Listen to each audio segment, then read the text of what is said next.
महाराष्ट्राचा अभिमान, महाराष्ट्र दिन हा कर्जमाफीचा एकूण बेरीज म्हणजे सरकारच्या तिजोरीतून खर्च झालेला आकडा हा 16-17 हजार कोटीच्या वर जाऊ शकत नाही असा माझा दावा. फक्त हे एक दिखावा आहे, थापा मारायचं, दुसरं काही नाही.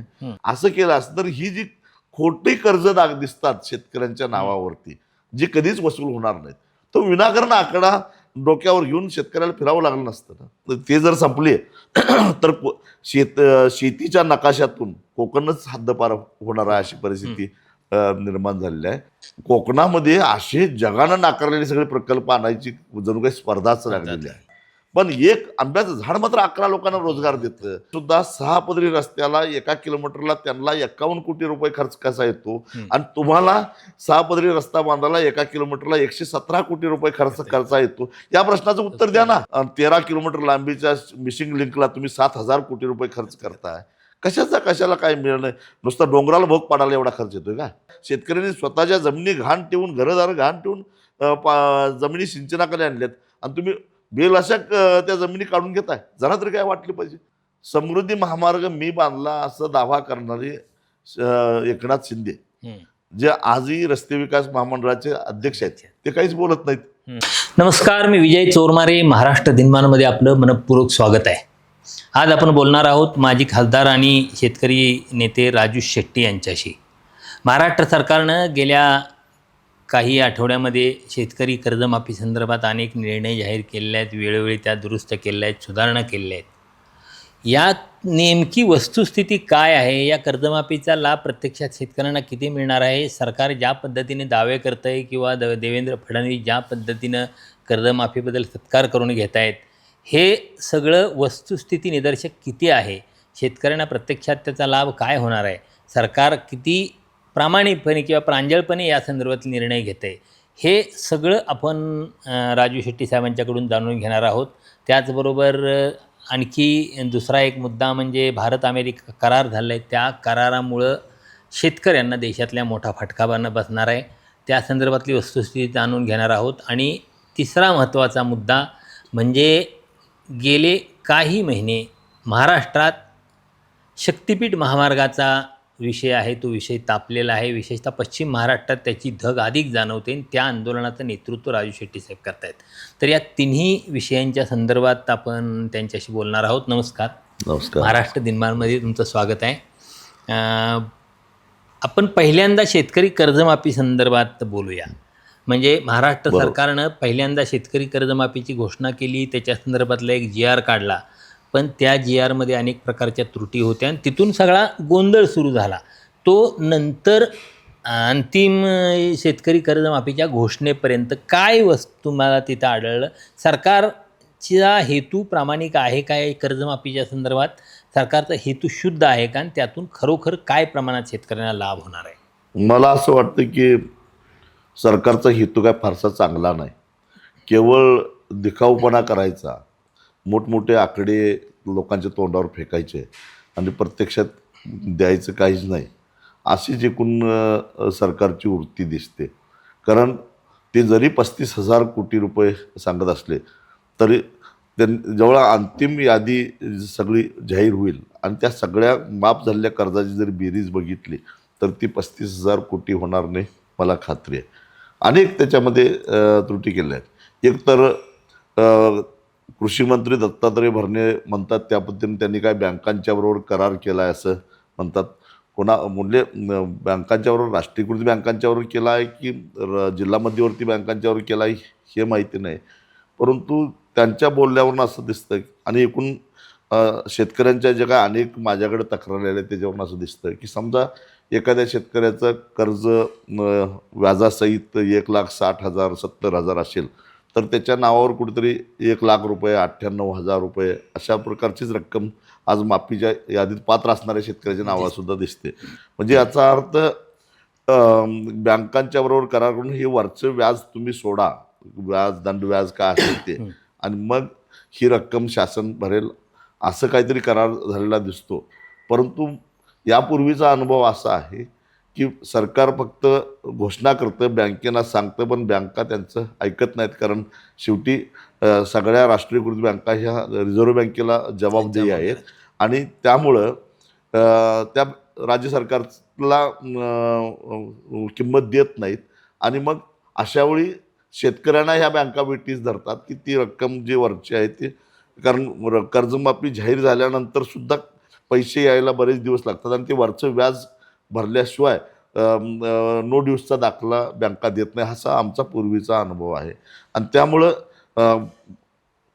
माफीच्या यादीत नाव दाखवायचं की शेतकऱ्याचं 1,80,000 कोटी वगैरे माफ केलं, पण प्रत्यक्षात 90-95,000 फक्त जमा दाखवायचे, असा एक घोळ आहे. दुसरा घोळ असा आहे की त्याच्यामध्ये जे निकष त्याने अनेक लावले आहेत त्याच्यामध्ये खरा कष्टकरी जो आहे वर्ग, खरं तर या परदेशी नावाचा एक अत्यंत भंपक माणूस त्या कर्ज कमिटीचा अध्यक्ष नेमलेला आहे की ज्याला काही ग्राउंड रियालिटी माहिती नाही. आणि एक तुम्हाला उदाहरण सांगतो, आपल्या सांगली कोल्हापूर भागातलंच उदाहरण देतो की आपल्याकडे बरेचसे छोटे शेतकरी आहेत. त्यांनी एखादा सेकंड हँड ट्रॅक्टर घेतला असतो, त्यांची एक ट्रॉली असते आणि ते साखर कारखान्याला ऊसाची वाहतूक करत असतात. आता ऊसाची वाहतूक करून ऊस तोडायचा, ऊस वाहतूक करायचं आणि त्या वाहतुकीची बिलं त्या ट्रॅक्टर मालकाच्याच नावावर निघतात. त्या ऊस तोडणाऱ्यांची बिलं त्या वाहतूक करणाऱ्या शेतकऱ्याच्याच नावावर निघतात आणि त्यामुळं त्याला ITR भरावा लागतो, त्याला TDS त्याचा त्या बिलामध्ये कट होतो. आता त्यानं त्याचा TDS भरला गेला आहे, ITR भरला गेला आहे म्हणून त्याला माफीमध्ये अपात्र केलेला आहे.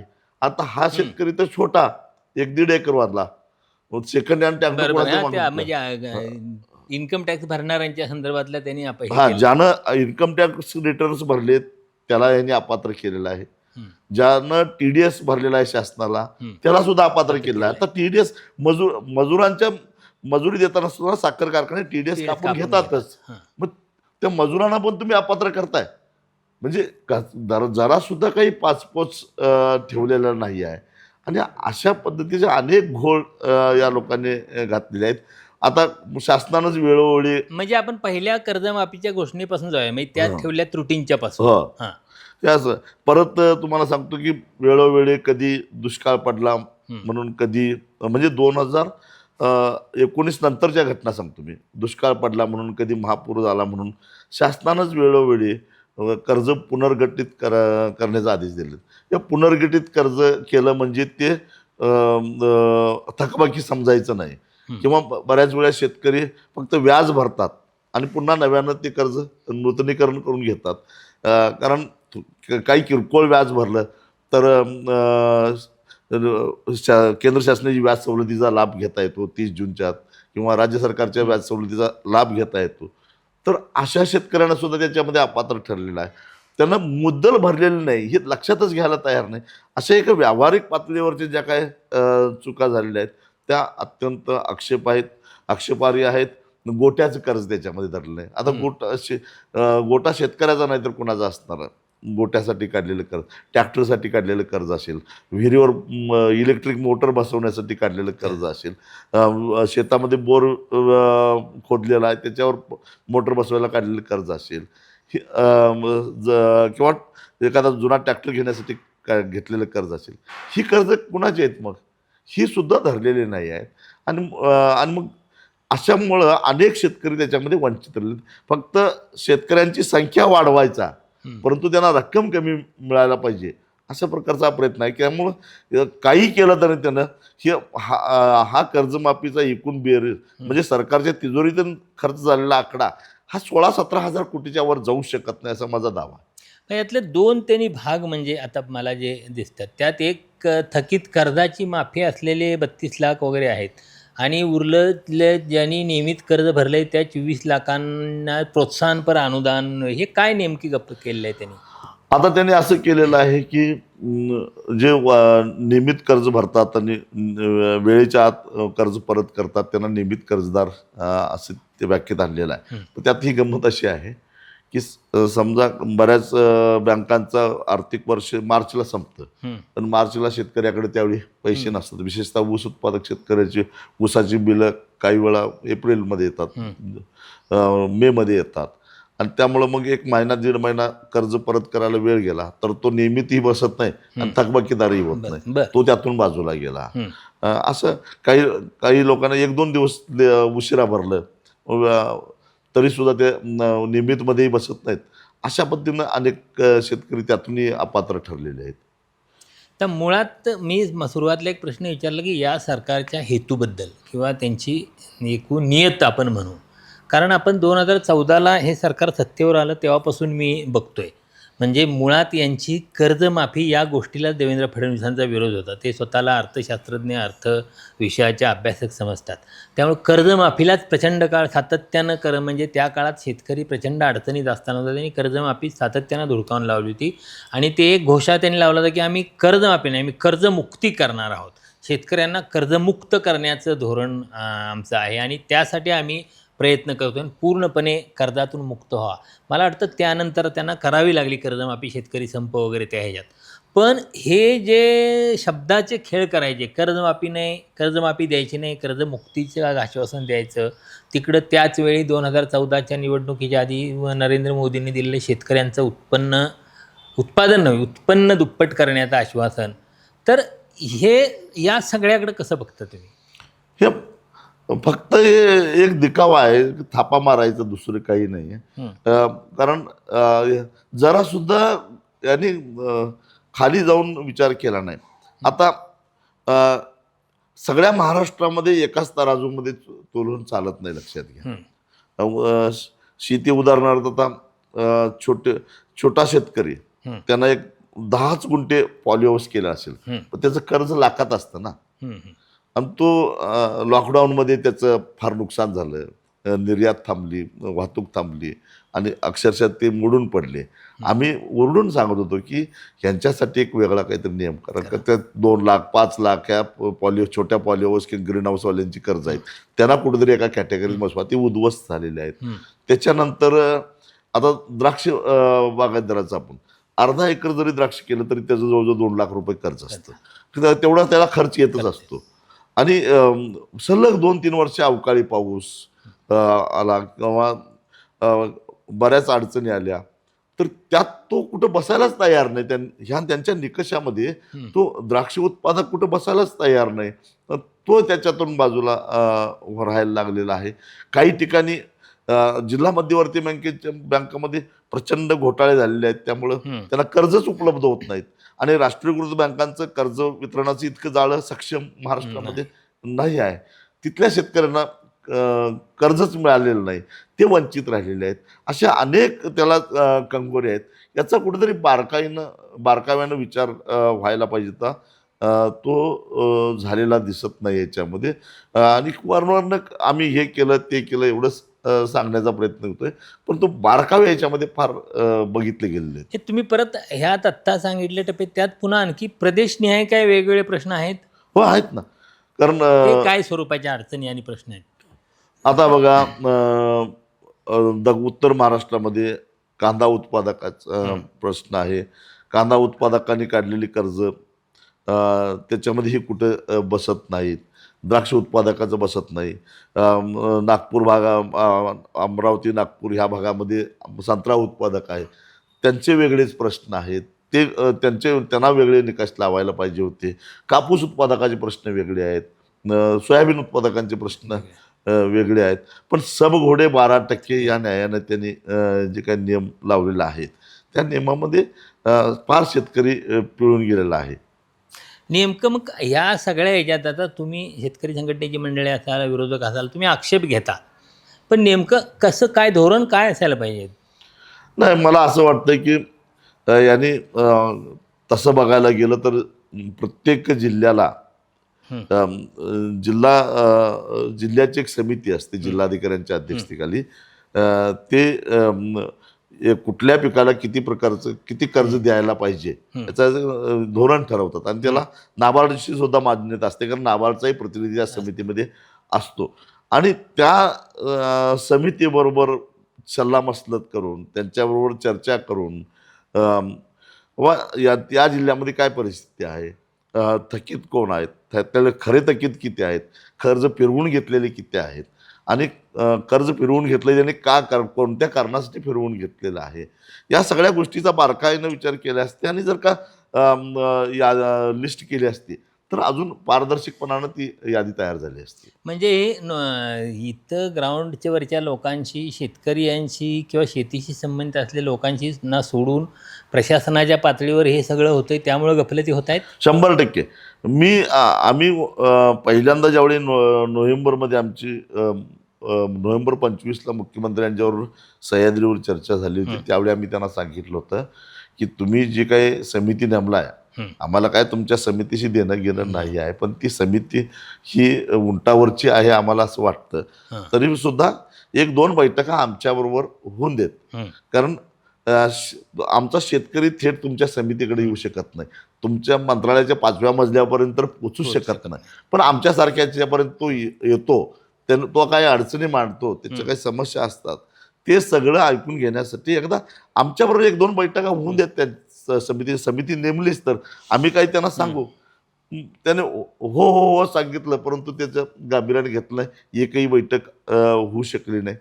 त्याच्यानंतर स्वतःहून मी त्या परदेशींच्याकडे 2 वेळा जाऊन भेटलो आणि म्हटलं की ह्या अडचणी आहेत, हेच मी ज्या आत्तापर्यंत ज्या सांगितल्या तुम्हाला या सगळ्या त्यांच्या कानावर घातल्या. मला म्हटले की त्याच्याही पुढे जाऊन आम्ही सगळा विचार केलेला आहे आणि एकही माणूस सुटता कामा नये असं आम्ही दक्षता घेतली आहे. आता मला सांगा की एखादा माणूस जर का 2007-9 साली, मला वाटतं 7ला पहिली कर्जमाफी झाली, त्यावेळेपासून आज अखेर जर तो थकीतच असेल, कुठल्याच कर्जमाफीत तो आलेला नसेल, तर त्याला नाहीतर ते राईट अपच करण्याचं लायकीचं कर्ज आहे ना. एवढं 20-20 वर्ष जर ते कर्ज थकीत राहतं तर एकतर त्याचे वारसदार कोण नसणार, किंवा तो पात्र त्याची जमीन लिलावात विकली तरी कर्ज फिटणार नाही, असं काहीतरी कर्ज असणार आणि त्यामुळे ते कर्ज कागदावर दिसतंय. पण तुम्ही NCLTनं गेल्या 5 वर्षामध्ये 13 लाख कोटी रुपयाची कर्ज अवघ्या 4,30,00,000मध्ये सगळी राईट ऑफ करून टाकली. मग राईट ऑफ काय फक्त छोट्या उद्योगांचा किंवा उद्योगपतींच्या कर्जांचंच करताय, ह्याला काहीतरी नियम लावता आला किंवा सरकारला सांगता आला असतं ना, 20-20 वर्ष जे कृषी कर्ज फिटत नाही ते आता एकदा राईट अप करा आणि त्याचा 7-12 मोकळा करा सांगायला नको काय सरकारनं, किंवा सरकारनं त्यातला काही हिस्सा भरून बँकेबरोबर तडजोड करायला पाहिजे होती. असं केलं असतं तर ही जी खोटी कर्ज दिसतात शेतकऱ्यांच्या नावावरती, जी कधीच वसूल होणार नाहीत, तो विनाकारण आकडा डोक्यावर घेऊन शेतकऱ्याला फिरावं लागलं नसतं ना. आता या सगळ्या गोंधळामध्ये, या कर्जमाफीच्या वगैरे मध्यंतरी तुम्ही एक वेगळा प्रश्न हातात घेतला होता, तो होता कोकणातल्या आंबा बागायतदारांचा. ते काय नेमकी त्यांची समस्या काय आहे ना आता ती कुठल्या टप्प्यापर्यंत गेली? म्हणजे आतापर्यंत कोकणात कधी असं शेतकरी किंवा उत्पादक आंदोलनाला रस्त्यावर उतरलेत असं नाही. प्रकल्पांच्या विरोधात आंदोलनं झालेत, तिथे स्थानिक पातळीवर वेगळ्या पद्धतीने झाले आहेत, पण असं स्वतःचा काही प्रश्न घेऊन त्याला मासे उत्पादकाने आंदोलन केलं आहे किंवा इतर काजू उत्पादकाने आंदोलन केलं असं झालं नाही. पण तुमच्या निमित्तानं पहिल्यांदा तिथं तुम्ही आंबा बागायतदारांसाठी तिथं रस्त्यावर उतरला आणि पार मुंबईपर्यंत त्यांचा प्रश्न नेला. काय नेमका तो काय प्रश्न आहे, तो आत्ता कुठल्या टप्प्यावर आहे? काय नाही, आतापर्यंत केवळ कोकणचं आम्ही कॅलिफोर्निया करणार अशा फक्त बाताच मारलेल्या आहेत, पण आता कोकणात फक्त आंबा आणि काजूपुरती शेती शिल्लक राहिलेली आहे. भात शेती कुणी करत नाहीत आणि नारळीची शेती व्यावसायिक पद्धतीनं होत नाही. सुपारीची शेतीसुद्धा जवळपास संपल्यात जमा आहे आणि कोकम आणि बाकी सगळं जांभूळ बिंबोळ फणस हे किरकोळ राहिलेलं आहे. म्हणजे आता कोकणात शेती राहिली फक्त आंबा आणि काजूपुरतं. ती जपायची तर ते जर संपले तर शेतीच्या नकाशातून कोकणच हद्दपार होणार आहे अशी परिस्थिती निर्माण झालेली आहे.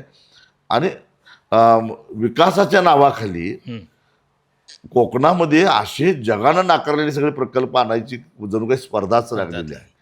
आणि मग ते काय पेन पनवेल ह्या भागापासून ते सुरू होतं, तो पट्टा अगदी चिपळूणपर्यंत येऊन थांबलेला आहे, अगदी पार तिकडे ह्याच्यापर्यंत सावंतवाडीपर्यंत गेलेला आहे. आणि हे सगळे प्रदूषणकारी जे काय प्रकल्प आल्यामुळं आज कोकणाचं अस्तित्वाचाच प्रश्न निर्माण व्हायला लागलेला आहे. आणि ते यावर्षी प्रकर्षानं झालं, कारण आंबा हे अत्यंत संवेदनशील असं पीक आहे. यावर्षी काय झालं, ह्या क्लायमेट चेंजेसमुळं 1 नोव्हेंबरपर्यंत पाऊस धो धो धो धो पडला आणि एकदम स्विच ऑफ करावा तसा एकदम खटकन पाऊस थांबला आणि 1 नोव्हेंबरपासून कडाक्याची थंडी सुरू झाली. थंडी सुरू झाली आणि नेमका हाच काळ आंबा आणि काजूला बहार येण्याचा, मोहर येण्याचा. आणि त्या काळामध्ये काय झालं, मोहर आलेला असताना दिवसा तापमान 30, 32, 35 पर्यंत जायचं आणि रात्री ते 13-14 पर्यंत खाली यायचं. म्हणजे जवळजवळ दिवसाच्या आणि रात्रीच्या तापमानामध्ये 20-20 डिग्रीचा फरक पडायला लागला. आणि या फरकामुळं मी आधी सांगितलं की आंबा हे संवेदनशील पीक असल्यामुळं वातावरणामधलं हे दव तयार पहाटे पहाटे दव तयार व्हायचं, त्याच्यापासून चिकटा तयार व्हायचा आणि हा सगळाच्या सगळा मोहर करपून गेला. म्हणजे हे पर्यावरणातल्या झालेल्या बदलाचे परिणाम आहेत की नाही. बरोबर. मोहर तर इतका म्हणजे यापूर्वी आला नव्हता, इतका प्रचंड मोहर आंब्याला आलेला होता, पण फळधारणा झाली नाही ना या सगळ्या ह्याच्यामुळं. आणि मग ते फळधारणा होत नाही म्हटल्यानंतर मिळेल तिथनं महागातलं औषध आणून फवारून बघितलं, काही केलं, पण ते पीक काय हाताला लागलं नाही. कृषी खात्यानं सुद्धा सांगितलं की 90% पीक गेलेलं आहे. सगळ्यात जास्त फटका बसला हापूसला, 2 नंबरला ह्याला पायरी आणि बाकीच्या आंब्यांना बसला. आणि मग असं असताना काहीच विचार करायचा नाही, त्या शेतकऱ्यांना नुकसान भरपाई दिला पाहिजे की नाही. फळ पीक विमा तुम्ही कशाला काढलेत? सरकारनं अजून सांगावं की शेतकऱ्यांनी विम्याचे पैसे भरलेले आहेत, किती विमा मिळाला. 90% पीक जर हातात गेलं असेल तर शेतकऱ्यांना विम्याचं संरक्षण मिळालं पाहिजे होतं, पण ती संरक्षित रक्कम मिळालीच नाही. कारण विमा कंपन्या म्हणतात की फळ लागल्यानंतर, फळधारणा झाल्यानंतर त्याला काय झालं असतं तर आम्ही जबाबदार, तुमचं फळधारणा झालं नाही तर आमचा काय संबंध आहे. म्हणजे विमा कंपन्यांनी ह्यांना लुबाडलं, सरकार बघत राहिलं. आम्ही म्हटलं अरे निकष बदला, त्याला विमा कंपन्यांना सांगा तुम्ही किती पैसा कमावला, किती गोळा केला आणि किती तुम्हाला वाटावं लागणार आहे, नुकसान भरपाई किती दिलं. अहो आम्ही त्याचा अभ्यास केलेला, एक आंब्याचं कलम पूर्ण वाढलेलं किमान 10 ते 11 लोकांना रोजगार देतं. एक सीझनमध्ये 10 ते 11 लोकांना रोजगार देतं. आणि यांनी नुकसान भरपाई सरकारनं, बरं NDRF मध्ये पैसे पडलेत. मी केंद्रात गेलो होतो, NDRFचे ते सचिव आपले आहेत, त्यांना मी महाराष्ट्रात पूर्वी होते डिझास्टर सचिव होते, त्यांना विनंती केली. त्यांना म्हटलं की हे जरा आंब्याला ते म्हटले महाराष्ट्राचा प्रस्तावच आला नाही माझ्याकडे, आला असतं नक्कीच, कारण हे तुम्ही सांगता हे बघितलं तर हे 32 पात्र आहे. महाराष्ट्रानं प्रस्ताव तिकडे पाठवला नाही. महाराष्ट्रानं किती दिलं, म्हणजे NDRF मध्ये हजारो कोटी पडून आहेत केंद्राच्या, राज्य सरकारकडे आपत्ती व्यवस्थापनाकडे पैसे पडून आहेत. यांनी दिले फक्त हेक्टरी 22,000 रुपये, म्हणजे एका कलमाला फक्त 220 रुपये. म्हणजे कारण एका हेक्टरात 100च कलम बसतात, म्हणजे 220 रुपये एका कलमाला यांनी दिले. मजुरांचा पगार 500 रुपये एका दिवसाचा, म्हणजे एका मजुराच्या अर्ध्या दिवसाची मजुरी तुम्ही त्यांना देणार नाही. आणि मी तर सांगितलं की 11 लोकांचा रोजगार देतं ते झाड. त्याचबरोबर रत्नागिरी आणि सिंधुदुर्ग या 2 जिल्ह्यातूनच जवळपास नाही 1130 कोटी रुपयाचं वर्षाला पल्प आणि आंबा निर्यात होतो. एवढं परकीय चलन देणारा हा कोकणातला शेतकरी, त्याला तुम्ही वंचित ठेवला, चेष्टा केली त्याची, असा सगळं. आणि म्हणून कोकणी माणूस खवळलेला आहे, तो रस्त्यावर यायला लागला आहे. आणि त्यात आता पुन्हा एक अणुऊर्जा प्रकल्प एक येतोय कोकणात. आता अणुऊर्जा प्रकल्प आला तर त्याच्या कन्स्ट्रक्शनलाच काही मजुरांना रोजगार मिळेल, तेही परप्रांतीच असतात. पण एकदा तो प्रकल्प सुरू झाला तर भूमिपुत्रांना काय रोजगार मिळणार आहेत, अणुप्रकल्पात काय मिळणार आहे. म्हणजे गुंतवणूक हजार कोटीची दाखवायची, अरे पण त्यात रोजगार निर्मिती होते का. पण एक आंब्याचं झाड मात्र 11 लोकांना रोजगार देतं. मग 1 कोटी आंब्याची कलमं आहेत कोकणामध्ये, त्याला सावरला असता तर किती रोजगार निर्माण केला असता, हे बघा ना. तर तुम्ही उसाकडनं आंब्याकडे कसं वळला? म्हणजे नाही, माझ्या मनात बऱ्याच दिवसापासून एक सल होती की मी पूर्वी सुद्धा प्रयत्न करायचो, की कोकणात जावं, आंबा उत्पादकांनाही आपल्याबरोबर घ्यावं, आंबा काजू उत्पादकांना, कारण तसं बघायला गेलं तर शेतकऱ्यांना एकत्रित करणं फार अवघड असतं. पण त्यातल्या त्यात नगदी पीक घेणारा शेतकरी थोडा संघटित करायला सोपा असतो. म्हणून भाजीपाला उत्पादकांची संघटना होते, ऊस उत्पादकांची होते, द्राक्ष उत्पादकांची होते, पण सोयाबीन आणि कापूस उत्पादकांची होत नाही. याचं कारण ते आहे की नगदी पीक घेणाऱ्यांची संघटना थोडीशी सोपं जातं. आम्ही प्रयत्न करतो आंबा आणि याच्यासाठी, सोयाबीन आणि कापसासाठी, परंतु जेवढं यश आम्हाला नगदी पीक घेणाऱ्या कडून संघटना होते तेवढं मिळत नाही. आणि म्हणून हे आंबा काजू उत्पादक सुद्धा आपल्याबरोबर यावे तसा प्रयत्न चालू होता. पण यावर्षी संकटच त्यांच्या डोक्यावर एवढं मोठं आलं की ते यावेळी बरोबर आले आणि मग आम्ही त्यांच्याबरोबर झोकून देऊन काम केलं. तर आता हे सगळं, आता कोकणातला आंबा उत्पादकांचा प्रश्न वेगळा, इकडं ऊस उत्पादकांचं वेगळं, तिकडं काजू उत्पादकांचं वेगळं, कापूस उत्पादकांचं वेगळं, हे असं शेतकऱ्यांचे सगळे प्रश्न घेऊन असं काय एकत्रित उभं राहू शकतं? हो, 100%. आणि ती परिस्थिती आता यायला लागलेली आहे. हां. याचं कारण मला माहित नाही, ते एप्स्टीन फाईलमध्ये कोणाकोणाची आपल्या देशातली नावं आहेत. काय मोदींचं आहे, अमित शहाचं आहे, त्या हरदीप पुरींचं आहे, की आणखीन कोणाकोणाचं आहे मला माहित नाही. पण आपल्या देशाच्या प्रमुखांना ब्लॅकमेल केलं जातं एवढं मात्र मला नक्की माहिती आहे. याचं कारण ह्या इंडो अमेरिकन कराराच्या संदर्भामध्ये वारंवार मी त्याच प्रश्नाकडे येणार होतो. म्हणजे वारंवार फक्त ट्रम्पच बोलतात आणि तेच सांगतात भारत असं करणार आहे, भारत तसं करणार आहे. आणि ते सांगतात सरळ सरळ 140 कोटीची बाजारपेठ आम्हाला मिळणार आहे, अमेरिकन शेतकऱ्याला बाजारपेठ उपलब्ध होणार आहे. कारण 140 कोटीची लोकसंख्या ही कुठल्याही देशाच्या शेतकऱ्यांना दृष्टीनं मोठीच बाजारपेठ आहे, लक्षात घ्या. कारण जगातली 1/5 लोकसंख्या आपल्याकडे आहे. आणि मग असं असताना ही बाजारपेठ हीच आपली ताकद आहे हे समजणे एवढं अक्कल नाही का आमच्या राज्यकर्त्यांना? बरं, आमच्या देशातल्या शेतकऱ्यांना वाऱ्यावर सोडून एकदा जर का शेती बर्बाद झाली तर अन्न सुरक्षेचा प्रश्न निर्माण होणार नाही का? एक वेळ जाऊन दे, तुमचं प्रेम नाही शेतकऱ्यावर, त्यांना सोडून द्या, पण उद्या अन्न सुरक्षेचा प्रश्न झाला, शेतकऱ्याची शेती एकदा उद्ध्वस्त झाली, कारण महत् प्रयासानं लालबहादूर शास्त्री, स्वामीनाथन या लोकांनी प्रयत्न करून करून देशाला अन्नधान्याच्या बाबतीत स्वयंपूर्ण केलेलं होतं. आणि ते सगळं त्याच्यावर पाणी फिरवून तुम्ही श्रीलंकेसारखी अवस्था करता का देशाची?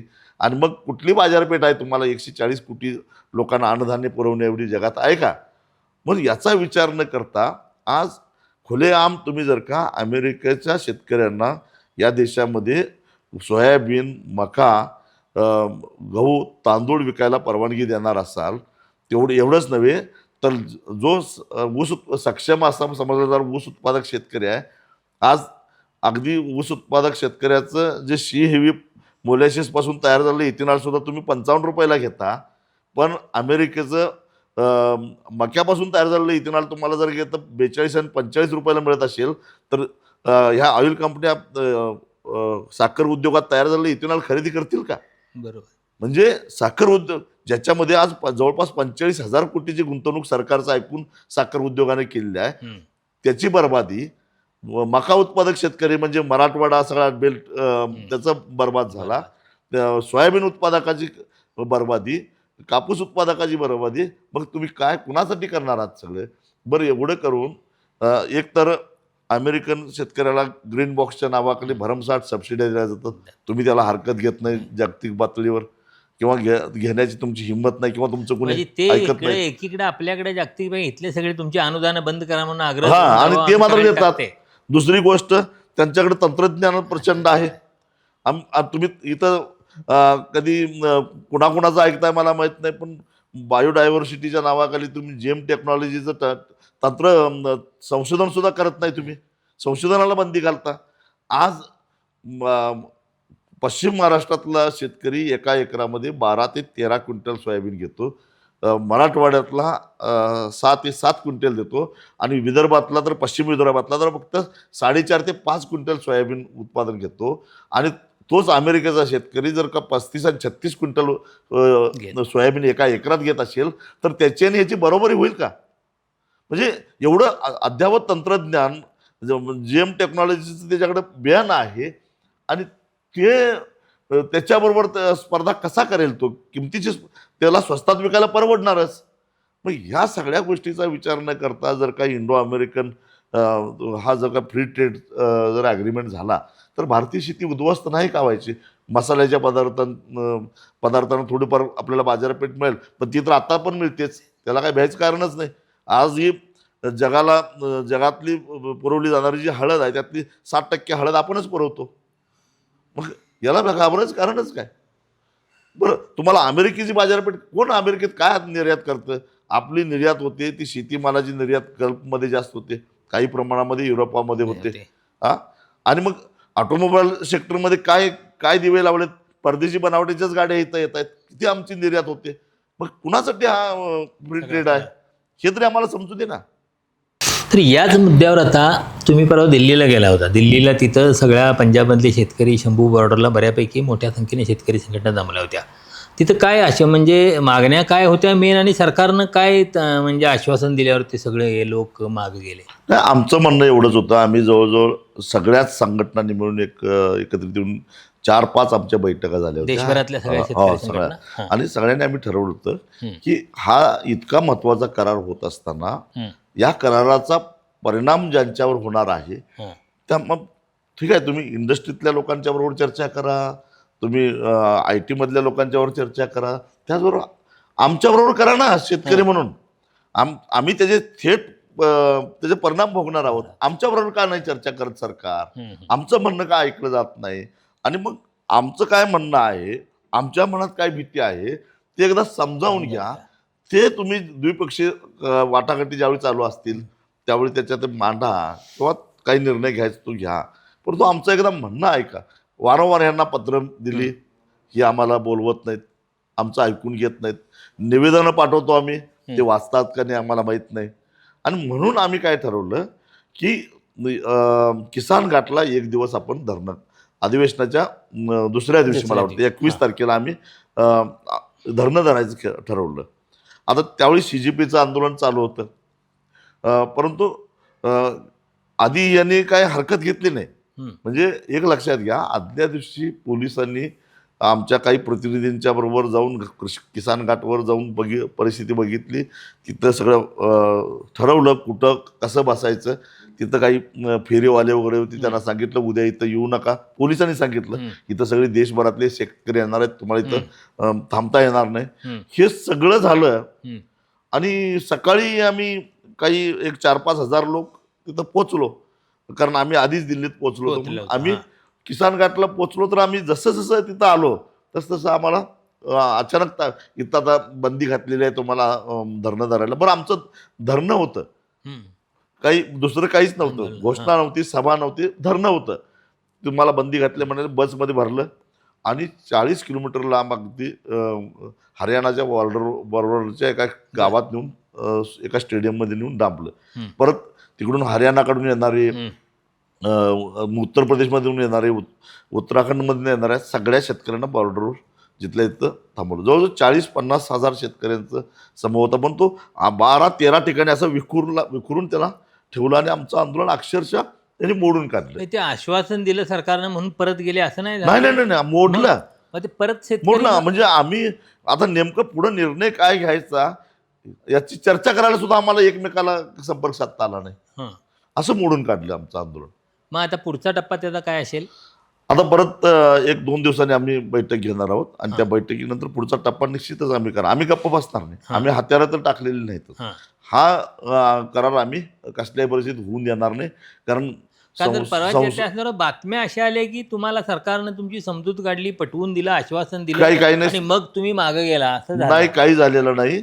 उलट शंभू बॉर्डरला जे शेतकरी बसलेले होते ते अगदी लहान मुलं, स्त्रिया आणि जनावरांना सुद्धा घेऊन आलेले होते. ते तिथंच रस्त्यावर ठाण मांडून बसले आणि त्यांनी अट घातली की दिल्लीमध्ये आणि इतरत्र जे शेतकरी नेते अटकेत आहेत त्यांना सोडा, त्याच्यानंतर मग तरच आम्ही परत जाणार, अशी अट घातल्यामुळं आमच्या सगळ्यांच्या सुटका झाल्या. म्हणजे मुळात ते त्या दिवशी तिकडं दिल्लीतल्या विद्यार्थ्यांच्या आंदोलनामुळे मीडिया इकडं नसल्यामुळं त्यांनी जे सांगितलं त्याच अक्षरशः आम्हाला दाबलं गेलं दाबलं असं आणि झालं. त्या बातम्या त्यांनी ज्या सरकारनं ज्या बातम्या सांगितल्या त्याच आल्या की त्याच आल्या, आश्वासन हा. दिलं आणि आणि समाधान आता- होऊन परत गेले. आता मीडिया कसा आहे तुम्हाला माहितीच आहे, सरकारकडनं नोट आली तर तीच चालते. आम्ही किती ओरडलो तरी आमचं कोण ऐकत नाही. आता हाच याला जोडून म्हणजे दुसरा प्रश्न, तुम्ही आता देशभरातल्या सगळ्या शेतकरी संघटना एकत्र येत आहेत, तशा महाराष्ट्रातल्या ज्या सगळ्या शेतकरी संघटना आहेत त्या एकत्र येण्याची काही शक्यता नजीकच्या काळात आहे का, किंवा तसे प्रयत्न काही हो. होणार आहेत का, तुम्ही आहेत, करणार चालेल. आहात का? बऱ्याच कारण वेळा- आता या पातळीवर ठिकठिकाणी प्रत्येकने वेगळे आंदोलनं फुटकळ सुरू झालं दिसतं. संपर्क आम्ही एकमेकाशी करतोय. कारण नाही म्हटलं तरी नागपूरच्या आंदोलनामध्ये आम्ही सगळे जवळपास एकत्र आलेलो होतोच. पण पुन्हा एकदा या सरकार आम्ही आता तिसरी यादी कधी जाहीर होते यांची बघायचं आणि मग एक निर्णायक लढ्याला सुरुवात करायची, या दृष्टिकोनातून आम्ही सगळे एकमेकाशी बोलतोय. पण एकमुखानं आम्ही या सरकारवर परत एक निर्णायक प्रहार करायच्या विचारात आहोत. आता हे सगळं झाल्यानंतर जो विषय गेले काही दिवस सातत्यानं तुम्ही इथं पश्चिम महाराष्ट्रात तुमच्या नेतृत्वाखाली तुम्ही तो चालवायला आहे, तो शक्तिपीठ महामार्गाचा. म्हणजे एवढा प्रचंड आधी कोल्हापुराचा विरोध, नंतर पश्चिम महाराष्ट्राचा विरोध, नंतर तुम्ही तो सगळा महाराष्ट्र संपूर्ण सगळं सुरुवाती म्हणजे शक्तिपीठ महामार्ग इथून सुरू होणार होता तिथपासून शेवटपर्यंत सगळीकडे हा विरोध संघटित केला. तरीसुद्धा सरकारनं त्याची अधिसूचना जारी केलेली आहे. काय तुमची म्हणणं आहे, तुमची भूमिका काय याच्या संदर्भातली? काही करून हा शक्तिपीठ महामार्ग लेटायचाच असा सरकारचा हेतू दिसतो. आणि याच्या पाठीमागे काळबेरच आहे, कारण तसा आवश्यक नसलेलाच हा रस्ता आहे. कारण नागपूर रत्नागिरी हा जो राष्ट्रीय महामार्ग आहे त्याला बरोबर समांतर कोल्हापूरपर्यंतचा भाग हा या शक्तिपीठला जातो. आणि कोल्हापुरातनं गोव्याला जायला आत्ता 7 रस्ते आहेत, 8व्या रस्त्याची गरज नाही आहे. असं असताना केवळ अजून एक रस्ता करायचा. कारण मी एक बघितलं की देवेंद्र फडणवीस वारंवार सांगतात की माझ्या कारकिर्दीत मी 9 लाख कोटी रुपयाची रस्ते, पुलं आणि सगळे इन्फ्रास्ट्रक्चर उभं केलं. इन्फ्रामॅन स्वतःला म्हणून घेतात, बुलेट ट्रेन वगैरे.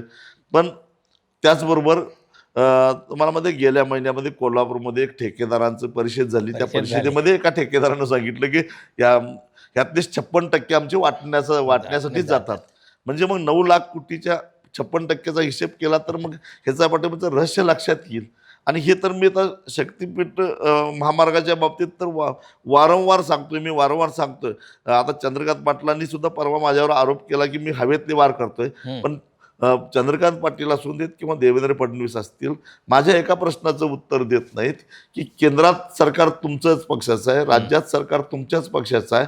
केंद्र सरकारचं जे काय रस्ते बांधणारं प्राधिकरण आहे, राष्ट्रीय महामार्ग प्राधिकरण, आणि राज्यातलं जे काही प्राधिकरण आहे रस्ते विकास महामंडळ आहे, म्हणजे दोन्ही सरकारचे एक महामंडळ आहेत. मग ते काही धुतल्या तांदळासारखे स्वच्छ नाहीत किंवा साधुसंत नाहीत, तरी सुद्धा 6 पदरी रस्त्याला 1 किलोमीटरला त्यांना 51 कोटी रुपये खर्च कसा येतो, आणि तुम्हाला 6 पदरी रस्ता बांधायला 1 किलोमीटरला 117 कोटी रुपये खर्च येतो? या प्रश्नाचं उत्तर द्या ना. ते का देत नाही तुम्ही? बरं, याच्या पुढं IRC म्हणजे इंडियन रोड काउन्सिल, त्यांच्याकडून तुम्ही DPR तपासून घेतला का? आम्हाला किंवा एका IIT पवई, रुडकी यासारख्या एखाद्या प्रतिष्ठित अशा सरकारी संस्थांकडून तुम्ही तुमचा DPR तपासून घेतला का? आम्ही म्हणतोय घ्या तपासून. आणि मग ते तज्ज्ञ आम्हाला सांगून देत की तुम्ही असे हवेतले वार करू नका, हे बरोबर आहे यांचं म्हणून. ते का नाही सांगत? अहो, कोण तुमच्यावर विश्वास ठेवणार? 13 किलोमीटर लांबीच्या मिशिंग लिंकला तुम्ही 7,000 कोटी रुपये खर्च करताय. कशाला काय मिळणं? नुसतं डोंगराला भोग पाडायला एवढा खर्च येतोय का? आणि आम्ही विश्वास ठेवायचा, बरं हा सगळा पैसा हा प्रवासी देणार आहे, त्यातला 1 रुपया सरकारच्या तिजोरीतला जात नाही ना. सरकारनं फक्त सामान्य माणसांच्यावर सगळा हो, बोजा आहे हा म्हणजे. सामान्य माणसानं टोलच्या स्वरूपात. बरं, आमदाराला टोल नाही, खासदाराला टोल नाही, मंत्र्याला टोल नाही, सरकारी अधिकाऱ्याला टोल नाही, न्यायाधीशाला टोल नाही. टोल सामान्य माणसानं भरायचा आहे. आणि मग मला सांगा की 1 रुपया सरकारचं त्यात गुंतवणूक नाही आहे. फक्त सरकारनं त्याला मान्यता द्यायची आणि बँकांना कळवायचं की हा DPR आम्ही मंजूर केला आहे, आणि त्याच्या आधाराने बँकांनी त्याच्यावर कर्ज द्यायची.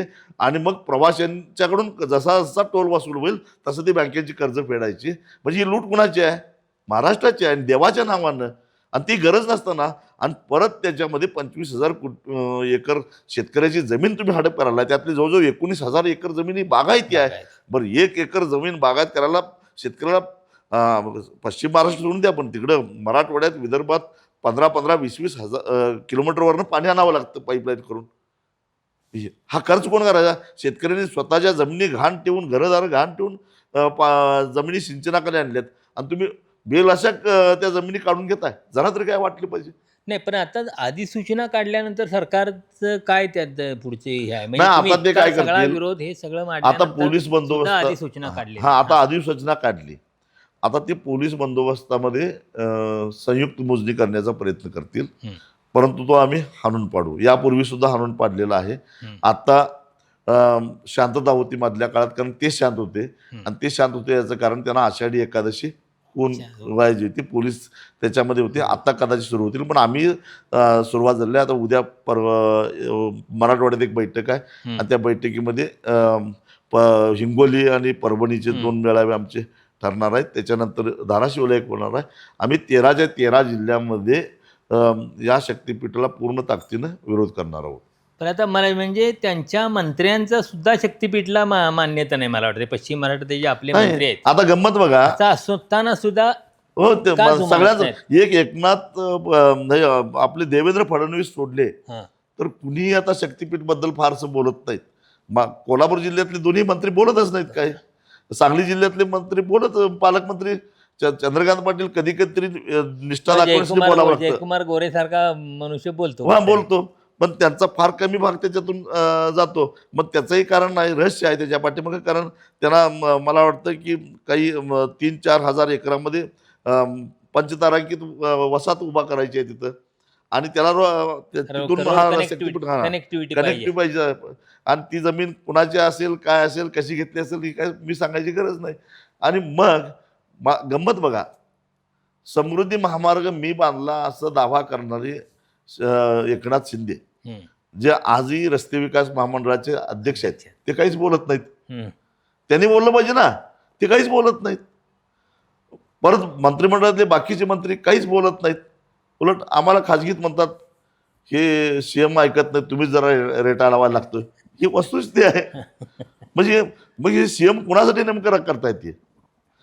आणि बाकीचे मग सटारपटार आहेत, त्यांना काय वाटतंय की 5-50 हजार कोटी रुपये हे आणणार आहेत, मलाही निवडणुकीला काहीतरी 10-20 कोटी रुपये मिळतील म्हणून बाकीचे आहेत.